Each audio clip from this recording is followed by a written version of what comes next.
नमस्कार दोस्तों। स्वागत है आप सभी का मेरे YouTube channel Civil Point Classes में। आज मैं आपके सामने revise by short note series में नया नया सब्जेक्ट लेके आया हूँ, वो है स्ट्रेंथ ऑफ मटेरियल। तो चलिए, अपनी ये 3 से लेके 4 लेक्चर की सीरीज़ रहेगी जिसमें मैं स्ट्रेंथ ऑफ मटेरियल आपका पूरा कंप्लीट करा दूंगा। और ये स्ट्रक्चर मैं आज से स्टार्ट करा रहा हूँ, तो स्ट्रक्चर में आप इसको अच्छे से पढ़िएगा, ये इंपॉर्टेंट चीज़ है ये, और सारी चीज़ें एक दूसरे से लिंक है इसमें। चलिए, पहला टॉपिक हम स्टार्ट करते हैं, वो है इंजीनियरिंग स्ट्रेस, जिसको नॉमिनल स्ट्रेस भी बोलते हैं। इसका formula P upon A not होता है। यहाँ पे ए नॉट होता है ओरिजिनल एरिया, मतलब फ्रैक्चर के पहले जो एरिया होगा वो अपन लेंगे। और दूसरी स्ट्रेस होती है एक्चुअल स्ट्रेस, या जिसको ट्रू स्ट्रेस भी बोलते हैं। इसमें P अपॉन ए होता है। ए होता है एक्चुअल एरिया आफ्टर फ्रैक्चर। ठीक है, अगर फ्रैक्चर के पहले एरिया लेंगे वो ओरिजिनल एरिया कहलाएगा, तो उसको अपन बोलेंगे इंजीनियरिंग स्ट्रेस। और फ्रैक्चर के बाद लेंगे वो एक्चुअल एरिया कहलाएगा, तो उसको बनेंगे एक्चुअल स्ट्रेस या ट्रू स्ट्रेस। ठीक है, तो ट्रू स्ट्रेन और इंजीनियरिंग स्ट्रेन में क्या रिलेशन है, इन दोनों में क्या रिलेशन है, तो ये है कि ट्रू स्ट्रेन बराबर होता है ln 1 प्लस इंजीनियरिंग स्ट्रेन। ठीक है, तो आप इसको याद रखिएगा, ये होता है पेपर में कभी कभी आ जाता है ये। अगला है इंजीनियरिंग कर्व या स्ट्रेस स्ट्रेन कर्व जो अपना बनता है माइल्ड स्टील के लिए टेंशन में। तो आप इसको देख सकते हैं, या आप इसको सभी ने पढ़ा होगा, तो उसमें मैं ज़्यादा डिटेल में नहीं जाऊँगा, मैं सारा इसमें मेन पॉइंट पे आऊँगा। ये जो ई के करस्पॉन्डेंस है वो सिग्मा यू है, अल्टीमेट है ये। और जो सिग्मा वाई यहाँ पे है, ए प्रोपोर्शनलिटी लिमिट है, बी है मेरी इलास्टिक लिमिट। ठीक है, तो ई एफ जो होता है, ये वाला एरिया है, ये नेकिंग रीजन होता है। ये मतलब ये क्या है, मेरा नेकिंग रीजन है। ठीक है, ये मेरा एक्चुअल कर्व है ये, और ये मेरा आएगा ट्रू कर्व जो ऊपर आप देख रहे हैं ये डॉट डॉट डॉट में। और इसमें एक चीज़ याद रखिए, जो प्लास्टिक स्ट्रेन जो होता है 10 से 15 टाइम्स होता है इलास्टिक स्ट्रेन के। ठीक है, ये यहाँ तक आएगा मेरा इलास्टिक स्ट्रेन, ये वाला, और ये यहाँ तक आएगा मेरा प्लास्टिक स्ट्रेन, ये दिस वन। ठीक है, और ब्रिटलनेस परसेंटेज कार्बन के प्रोपोर्शनल होती है, कि परसेंटेज कार्बन जितना ज़्यादा होगा ब्रिटलनेस उतनी बढ़ेगी। और डक्टिलिटी के इन्वर्सली प्रोपोर्शनल होती है। ठीक है, और इलास्टिक लिमिट तक जो एरिया होगा, इलास्टिक लिमिट तक ये ब्रिटलनेस होगा। ठीक है, इसको याद रखिए, ये चीज़ इंपॉर्टेंट है कि क्या है, इलास्टिक लिमिट बी पॉइंट तक ये जो मेरा एरिया आएगा ये ब्रिटलनेस होगा। ठीक है, डक्टिलिटी नहीं होगा, ये ब्रिटलनेस होगा, याद रखिएगा। गेज लेंथ होता है, इसका ये फॉर्मूला होता है 5.65 अंडर रूट ए। तो इसको आप याद रखिए, ये इंपॉर्टेंट है, ये एक बार ई एस में आ भी चुका है। और इसमें जो सी डैश से सी में जो फॉल होता है ना, अपर अपर ईल्ड पॉइंट से लोअर ईल्ड पॉइंट पे, ये स्लिपिंग ऑफ कार्बन के कारण होता है। और टेम्परेचर बढ़ाने पे सिग्मा वाई और सिग्मा यू दोनों के हो जाते हैं, कम हो जाते हैं। ये याद रखिएगा, ये भी पेपर में एक बार आ चुका है एसएससी जेई में, इसको याद रखिएगा। ठीक है, अब आगे आते हैं, ये जो आप कर्व देख रहे हैं ये माइल्ड, ये मेरा स्टील के लिए कर्व है। हाई टेंसाइल स्टील ये हैगा, HYSD मेरा ये हैगा, और माइल्ड स्टील मेरा ये नीचे हैगा। तो एम जो इससे क्लियर क्या हो गया, माइल्ड स्टील जो है मेरा वो सबसे ज़्यादा डक्टाइल है, और ये क्या है, सबसे ज़्यादा ब्रिटल है। ठीक है, याद रखिए। अब stress strain curve for various material, various material की स्ट्रेस स्ट्रेन कर्व क्या है। माइल्ड स्टील में जो क्या होता है, माइल्ड स्टील में इलास्टिक स्ट्रेन कम होता है प्लास्टिक स्ट्रेन से, और रबड़ में क्या होता है, इलास्टिक स्ट्रेन ज़्यादा होता है प्लास्टिक स्ट्रेन से। ठीक है, इसीलिए इसीलिए रबड़ क्या है, लेस इलास्टिक है। ठीक है, याद रखिएगा, रबड़ क्या है, लेस इलास्टिक है।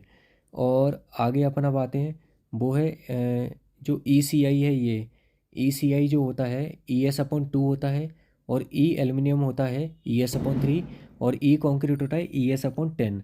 ठीक है, ये आप याद रखिए।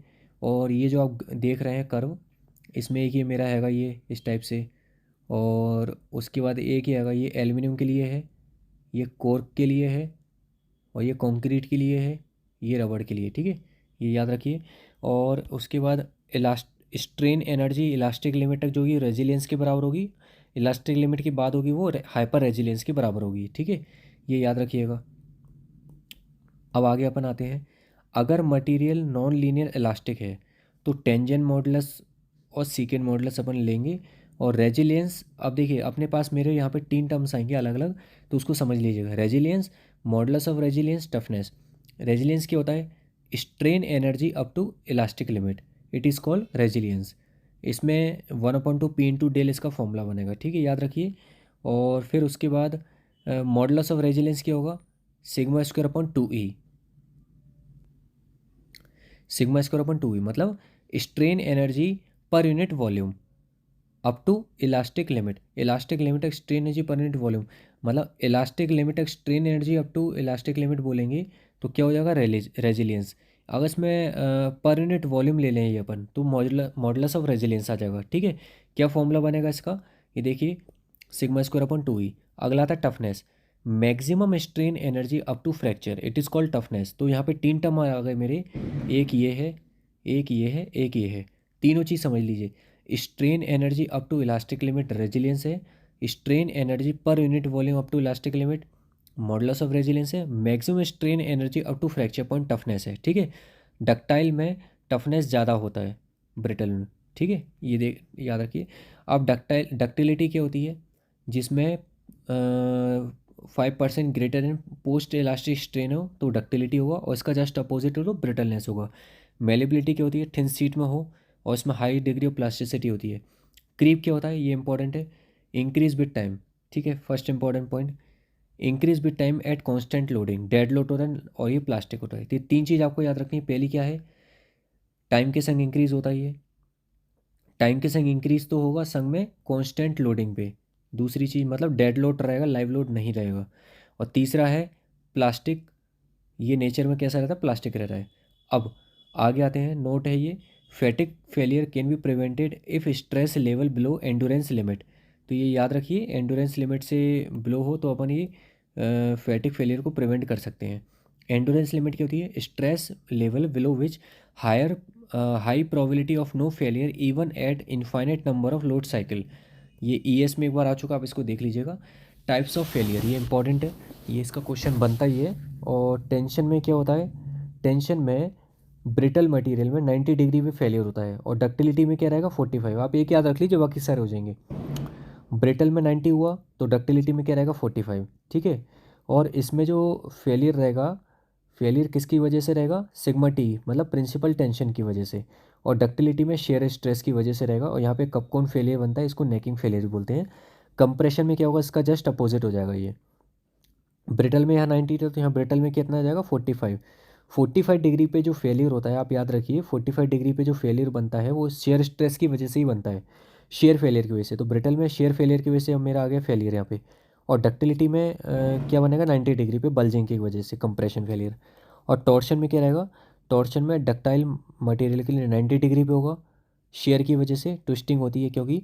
और ब्रिटल में 45 डिग्री पे होगा, रफ हेलिकल प्लेन होगा जिसमें ये वीक इन टेंशन, टेंशन की वजह से होगा। ठीक है, symmetry of stress tension at equilibrium, moment equilibrium equation से निकालते हैं, याद रखो। ठीक है, स्ट्रेस, अभी स्ट्रेन पे अपन आते हैं तो इसको आप छोड़ दीजिए, इतना करने की जरूरत नहीं है। आगे अपन अभी देखें, सेफ्टी जो होती है डिफ्लेक्शन की प्रोपोर्शनल होती है इन्वर्सली। ठीक है, याद रखिएगा। और स्ट्रेन एनर्जी कॉन्सेप्ट वैलिड है स्टैटिक और डायनेमिक लोड दोनों के लिए। और रिकवरेबल स्ट्रेन एनर्जी, रेजिलियंस को अपन यूज़ करेंगे ब्रिटल के लिए, टफनेस को यूज़ करेंगे डक्टिलिटी के लिए। ठीक है, याद रखिएगा, ये इंपॉर्टेंट है। और ये जो रेजिलियंस है ये रिकवरेबल स्ट्रेन एनर्जी है। ठीक है, अब आगे अपन आते हैं, वो है normal strain, del u upon del x, x direction में, ये वाई डायरेक्शन में, सिंपल है। शेयर स्ट्रेन आप याद रखिए, डे यू का वाई में और वी का एक्स में। ठीक है, याद रखिएगा। और होमोजीनियस क्या होगा, देखिए होमोजीनियस क्या है, similar property through out the volume, volume लिखा हो या ईच पॉइंट लिखा हो तो मोरा होमोजीनियस है। आइसोट्रोपिक क्या रहेगा, एनी डायरेक्शन। ठीक है, तो आइसोट्रोपिक हो जाएगा। और ऑर्थोट्रोपिक क्या होता है, properties different in 3 perpendicular direction. और एनिसोट्रोपिक क्या रहेगा, properties different in each direction. Poisson ratio -1 से लेके 0.5 के बीच में रहता है। 0 से कम रियोट्रोपिक मटेरियल के लिए रहेगा, -1 रहेगा ह्यूमन टिश्यू के लिए, 0 रहेगा कॉर्क के लिए, 0.1 से 0.2 रहेगा कंक्रीट के लिए, 0.5 रहेगा प्लास्टिक रबर के लिए, 0.28 रहेगा माइल्ड स्टील के लिए, 0.33 रहेगा एल्यूमिनियम के लिए। डक्टाइल के लिए म्यू का वैल्यू नॉर्मली ज़्यादा रहता है, 0.5 रहता है इनकम्प्रेसिबल के लिए। और इलास्टिक कांस्टेंट आइसोट्रोपिक के लिए मेरे को चाहिए 2, ऑर्थोट्रोपिक के लिए 9, एनिसोट्रोपिक के लिए 21। इलास्टिक लिमिट के पहले जो अपन यूज़ करते हैं रेशो वो होता है म्यू, मतलब पॉइजन रेशो। और इलास्टिक लिमिट के बाद क्या होता है, कॉन्ट्रैक्शन रेशो, ये याद रखना। और इलास्टिक कांस्टेंट मेरे ये 4 इसमें रिलेशन है, ये सभी को याद होंगे, याद रख लीजिए, सिंपल है। आप देख लीजिए, E equal to 2g 1 plus mu, E equal to 3k 1 minus 2 mu, E equal to 9kg upon 3k plus 2g, mu equal to 3k minus 2g upon 6k plus 2g। ठीक है, मतलब मेरे पास 4 equation है और मेरे कितने unknown है, ई, दूसरा जी, तीसरा के, चौथा म्यू। अगर 4 इक्वेशन में मुझे 2 की वैल्यू पता हो तो मैं 2 आराम से निकाल लूँगा। इसीलिए आइसोट्रॉपिक के लिए जो नंबर ऑफ इलास्टिक कांस्टेंट होते हैं इंडिपेंडेंट, वो 2 होते हैं। क्यों होते हैं 2? क्योंकि 4 इक्वेशन है, अगर 2 मेरे को अननोन पता है तो 2 मैं वेरीफाई कर लूँगा, आराम से 2 निकाल लूँगा। ठीक है, ये याद रखिए। अब आ गए थे वॉल्यूमेट्रिक स्ट्रेन। क्यूब के लिए फॉर्मूला मेरा होता है sigma x plus sigma y plus sigma z upon E into 1 minus 2 mu. ठीक है, और सिलेंड्रिकल के लिए ये रहेगा फॉर्मूला, स्पेरिकल के लिए तीनों डायरेक्शन में सेम रहेगा तो ये। और ए ई होता है एक्सियल रिजिडिटी, ई आई होता है फ्लेक्सरल, जी जे होता है टॉर्शनल रिजिडिटी, ए जी होता है शेयर रिजिडिटी। और इसमें divide by A E by L कर देंगे तो स्टिफनेस बन जाएगी। तो ये एक्सियल तो रहेगा, रिजिडिटी को स्टिफनेस से रिप्लेस कर दीजिए ऊपर में। और ए ई अपॉन एल अगर स्टिफनेस है तो एल अपॉन ए ई फ्लेक्सिबिलिटी हो जाएगी। ठीक है, तो ये तीनों चीज़ें आप याद रखिए। डिफ्लेक्शन और सर्कुलर टेपरिंग बार, टेपरिंग बार के लिए डिफ्लेक्शन कितना रहता है, ये है 4 PL अपॉन पाई ई D1 D2। डिफ्लेक्शन और रेक्टेंगुलर टेपरिंग बार के लिए कितना होता है, PL log B2 upon B1 ET B2 minus B1। B2 long वो मतलब टेपर्ड में इस टाइप से रहेगा, B2 बड़ा साइज़ है और B1 छोटा साइज़ है। ठीक है, ड्यू टू सेल वेट के कारण डिफ्लेक्शन कितना रहेगा, प्रिज्मेटिक बार में गामा एल स्क्वायर अपॉन 2 ही रहेगा, कॉनिकल में गामा एल स्क्वायर अपॉन 6 ही रहेगा। ठीक है, तो ये 1/3 होता है, ये पेपर में आ भी चुका है। और इसको जब आप सॉल्व करोगे WL/2 AE हो जाएगा, इसको याद रखिए। थर्मल स्ट्रेसेस, ये देखिए मैंने ये ABCS लिखा हुआ है, ABCS मतलब है एल्यूमिनियम ब्रास, सी से कास्ट आयरन, एस से स्टील। ठीक है, ये है कि एल्यूमिनियम में सबसे ज़्यादा रहेगा थर्मल स्ट्रेस, ये याद रखिए, पेपर में थोड़ा बहुत ऐसा है।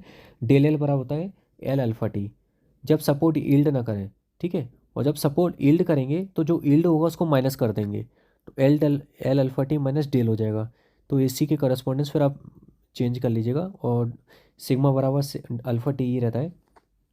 ठीक है, आगे आते हैं स्ट्रेस, हाँ, when two bar restrain between rigid support, ये कब रहेगा, जब both will be in compression. ठीक है, तो इस स्थिति में दोनों कंप्रेशन में रहेंगे। अब आगे अपन आते हैं, आगे stress due to impact loading. Impact loading के कारण फॉर्मूला जो बनता है W/A plus under root of W/A whole square plus 2EHW/AL। ठीक है, यहाँ पे सिग्मा मैक्सिमम जो होगा 2 टाइम्स अपन लेते हैं, ये याद रखिएगा, 2 गुना होता है इम्पैक्ट नॉर्मल लोडिंग के लिए, नॉर्मल लोडिंग के कंपैरिजन में। और shear force bending moment concept समझते हैं। गाइडेड रोलर जो होएगा, इसमें मेरी 2 रिएक्शन आएंगी, एक वर्टिकल रिएक्शन रहेगी और एक मोमेंट रहेगा। ठीक है, और इंटरनल हिंज पे बेंडिंग मोमेंट 0 रहता है, याद रखिए। और लिंक में केवल एक्सियल फोर्स कैरी होता है। ये छोटी छोटी चीज़ें जो मैंने लिखी हुई हैं जो भूलते हैं बच्चे। तो अब ये देखिए, स्प्रिंग के लिए फोर्स बराबर होता है K/डेल। ठीक है, और आइसोट्रोपिक होमोजीनियस हो सकता है, लेकिन होमोजीनियस आइसोट्रोपिक कोई ज़रूरी नहीं है, याद रखिएगा। Poisson ratio is based on molecular theory of material, ये मॉलिकुलर है, ये इसमें छुप रहा है, ये मॉलिकुलर थ्योरी ऑफ मटेरियल पे बेस्ड है पॉइजन रेशो। ठीक है, अब आगे अपनाते हैं। आगे आज ये देखिए, ये कुछ मैंने चीज़ें लिखी हैं। तो अगर रिएक्शन पैरेलल है तो लीनियर अनस्टेबिलिटी होगी, अगर रिएक्शन कॉन्करेंट है तो रोटेशनल अनस्टेबिलिटी होगी, स्टेबिलिटी होगी। ठीक है, important points for shear force diagram, bending moment diagram. Paper में आपका क्वेश्चन आएगा, डायग्राम बना होगा, तो डायग्राम से देखिए आपको ग्राफ बनाना है, ग्राफ को आइडेंटिफाई करना है कि 4 ग्राफ कौन कौन से इनमें से हो सकते हैं लोडिंग कंडीशन के लिए। तो उसको कुछ मैंने की पॉइंट लिखे हैं उसके लिए। अगर किसी पॉइंट में लोड 0 है तो वहाँ पे स्लोप ऑफ शेयर फोर्स क्या रहेगी, पैरेलल टू हॉरिजॉन्टल एक्सिस। अगर शेयर फोर्स 0 तो बेंडिंग मोमेंट की स्लोप क्या रहेगी, पैरेलल रहेगी। इसका मैं डायग्राम बनाया, इसको समझ सकते हैं। अगर पॉइंट लोड लग रहा है किसी पॉइंट पे तो वर्टिकल मूवमेंट होगा शेयर फोर्स डायग्राम में, और स्लोप चेंज होगी बेंडिंग मोमेंट डायग्राम में। तो ये आपको की पॉइंट है, ये आपको पेपर में हेल्प करेंगे ये। ठीक है, और अगर शेयर फोर्स प्रेजेंट है केवल, या फिर शेयर फोर्स कांस्टेंट है बीम में, तो उसको शेयर स्पैन बोलेंगे। अगर बेंडिंग मोमेंट कांस्टेंट है या शेयर फोर्स 0 है तो उसको प्योर बेंडिंग बोलेंगे। ये चीज़ आप याद रखिएगा, इंपॉर्टेंट है। ठीक है, DM/DX शेयर फोर्स होता है, और शेयर फोर्स का डिफरेंशियल लोड होगा, वाई को डिफ्लेक्शन बोलते हैं, D Y upon D X को स्लोप बोलेंगे, E I D two Y को मोमेंट बोलेंगे, इसमें डी थ्री हो जाएगा स्लोप हो जाएगा, डी फोर हो जाएगा तो लोडिंग हो जाएगा। ठीक है, ये अब इसके बाद ये देखिए आगे अपन आते हैं important results for E S E. एक ये आपको दिखेगा पेपर में, क्वेश्चन बहुत आता है ये वाला, तो आप इसको देखो क्या करिए। ये मेरा लोडिंग कंडीशन है, तो ए और बी मेरे पॉइंट बन रहे हैं, तो ए पे जो रिएक्शन आएगी डब्ल्यू एल अपॉन सिक्स आएगी और बी पे क्या आएगी डब्ल्यू एल अपॉन थ्री आएगी। ठीक है, और बेंडिंग मोमेंट जो सी पे बनेगा, सी पॉइंट जो मेरा ये वाला है, ये C point W L square upon 9√3 बनेगा। ये स्टैंडर्ड रिजल्ट है, आप याद रखिए। और जो एल सी रहेगा ए पॉइंट से एल अपॉन रूट थ्री रहेगा। ये पेपर में आ चुकी हैं डायरेक्ट चीज़ें, अब डायरेक्ट याद रखिए कब ड्राइव करेंगे। ठीक है, अब ये कि ये दूसरा है, ये मेरा लोडिंग कंडीशन है, ये मेरे ओवर हैंगिंग बीम है। इसके लिए बेंडिंग डायग्राम मैं बनाऊंगा, तो ये शेफो डायग्राम ये मेरा बना है, ये बेंडिंग डायग्राम बना है। ठीक है, तो इसमें परसेंटेज ओवर हैंग दोनों साइड में कितना रहता है, 25% रहता है, एल बराबर 2a। तो उस स्थिति में बेंडिंग सेंटर में कितना रहेगा, 0 रहेगा। अगर परसेंटेज ओवर हैंग दोनों साइड में, ये ओवर हैंग है ए, अगर ये 25% से कम है तो 2 पॉइंट ऑफ कॉन्ट्राफ्लेक्शन मेरे बनेंगे इस टाइप से। ठीक है, और अगर इक्वल है तो क्या रहेगा, इस टाइप से रहेगा। तो इसमें मेरे कुछ की पॉइंट बनते हैं जो पेपर में आते हैं। अगर दोनों बेंडिंग मोमेंट बराबर हैं तो उस स्थिति में ए बराबर एल अपॉन 2√2, मतलब ओवरहैंग का जो ए का वैल्यू होगा एल अपॉन 2√2 रहता है। ठीक है, at that point beam becomes most economical. अगर ये पूछेगा बीम कितनी डिस्टेंस पे अपन सपोर्ट फिक्स करें फिक्स एंड से, मतलब फ्री एंड से, कि मेरी बीम मोस्ट इकोनॉमिकल हो जाए टोटल यूडीएल कंडीशन के लिए, तो एल अपॉन 2√2 रहता है। तो परसेंटेज ओवरहैंग कितना आएगा मेरा, ये मेरा आएगा 20.2% है। ठीक है, याद रखिएगा, ये पेपर के लिए इंपॉर्टेंट है। और 0.207 तो टोटल एल होगा, तो ये इसको माइनस कर दोगे तो 0.586 आ जाएगा, याद रखिए। ठीक है, प्रिंसिपल स्ट्रेस है अगला टॉपिक। प्रिंसिपल स्ट्रेस से पहले ये आप देख लीजिए पुली वाला, पुली का सिंपल है। यहाँ पे जो टेंशन आएगी वो लोड के बराबर होनी चाहिए, टी बराबर डब्ल्यू करते हैं, सिंपल चीज़ है ये। और आगे प्रिंसिपल स्ट्रेस, प्रिंसिपल स्ट्रेस का नॉर्मल स्ट्रेस का फॉर्मूला पे याद रखिए, sigma S plus sigma Y upon two plus minus sigma x plus sigma Y two cos 2 theta plus tau X Y sine 2 theta. और शेयर स्ट्रेस का formula minus sigma X minus sigma Y two sine 2 theta plus tau X Y cos 2 theta. ठीक है, याद रखिएगा। Location of principal plane 10 2 theta होता है ये formula. और प्रिंसिपल स्ट्रेस मेरी ये हो रहेगी sigma x plus sigma Y two plus minus under root of this one, और सिग्मा थ्री यहाँ पे 0 रहेगा। टोटल 3 प्रिंसिपल प्लेन बनेंगे जेड डायरेक्शन में मैं। ठीक है, और मैक्सिमम शेयर स्ट्रेस की लोकेशन क्या रहेगी, इसकी जस्ट अपोजिट कर देना। ठीक है, तो ये ऊपर चलेगा, ये नीचे आ जाएगा। तो एक इसमें अपन ये याद रखिए, sigma x plus sigma Y equal to sigma one plus sigma two equal to constant. ये ई एस के लिए बहुत इंपॉर्टेंट है, आपका न्यूमेरिकल इससे सॉल्व हो जाएगा, न्यूमेरिकल इसमें बनेगा, तो आप इसको देख लीजिएगा। और टाउ मैक्सिमम जो होता है sigma one minus sigma two upon to होता है। अब मेरे टाउ मैक्सिमम दो टाइप के रहेंगे, एक एब्सोल्यूट रहेगा और एक इनप्लेन रहेगा। Tau maximum absolute sigma one minus sigma two upon two, tau maximum in plane रहेगा sigma maximum minus sigma minimum upon two. ठीक है, ये दोनों चीज़ें अलग अलग होती हैं थोड़ी, इसको याद रखिए। प्योर शेयर कंडीशन में मेरा जो सिग्मा वन रहेगा टाउ रहेगा, मतलब मेजर प्रिंसिपल स्ट्रेस, और माइनर रहेगी उसकी just opposite equal and alike. और प्रिंसिपल स्ट्रेस कंडीशन में 2D स्ट्रेस और 3D स्ट्रेन, 2D स्ट्रेस के 4 कंपोनेंट रहेंगे और 3D स्ट्रेन के 5 रहेंगे। ठीक है, और मतलब कुल मिला के 3 कंपोनेंट मेरे इसमें बनेंगे, और 3D स्ट्रेस के लिए 6 कंपोनेंट बनेंगे, याद रखिएगा ये। और टॉप पे अपन देख लेते हैं, बीम अगर सिमेट्रिक हो तो बेंडिंग डायग्राम सिमेट्रिक रहेगा, S F D anti symmetric और डेल का सिमेट्रिक रहेगा। ठीक है, और सिमेट्रिक एक्सिस पे शेप ऑफ 0 रहता है, del equal to del max theta बराबर 0। ठीक है, इतना याद रखिए इसमें। चलिए अपन आगे का आज का आखिरी टॉपिक करते हैं अपन, मोहर सर्कल। मोहर सर्कल में आप इसमें दो चीज़ याद रखिए, रेडियस का फॉर्मूला ये होता है टाउ मैक्सिमम के बराबर होता है ये, और स्ट्रेन कंडीशन के लिए 5 मैक्स अपॉन 2 हो जाता है इसमें। ठीक है, सेंटर मेरा ये होता है, याद रखिए। हाइड्रोस्टेट की लोडिंग के लिए आर इक्वल टू 0 होता है, पॉइंट सर्कल बनेगा जिसमें टाउ बराबर 0 सिग्मा इन बराबर सिग्मा और इन्फाइनाइट प्रिंसिपल प्लेन बनेंगे, क्योंकि पॉइंट सर्कल है तो इन्फाइनाइट बन जाएंगे। और मेरा अगर प्योर शेयर कंडीशन है उस स्थिति में आर बराबर टाउ के बराबर होगा, सी बराबर 0, क्योंकि सेंटर पे सर्कुलर बन जाएगा ये। Angle of obliquity sigma one upon sigma two equal to 1 plus sine phi upon 1 - साई मैक्सिमम, ये हो मेरा फॉर्मूला होता है। ये सिग्मा 1 सिग्मा 2 आप देख सकते हैं ग्राफ में, ठीक है। स्ट्रेन का एनालिसिस के लिए सिग्मा 1 बराबर ये E/1 - म्यू² ε1 प्लस म्यू ε2 होगा। सिग्मा 2 बराबर ये रहेगा। स्ट्रेन रोसेटे है 45 डिग्री के लिए। डेल्टा ये आप छोड़ सकते हैं, इसको छोड़ दीजिए, मत करिएगा। अब आगे थ्योरीज ऑफ फेलियर है, इसको अपन कल करेंगे, कल से, ठीक है। कोई डाउट हो तो मुझसे आप पूछ सकते हैं। गुड नाइट दोस्तों।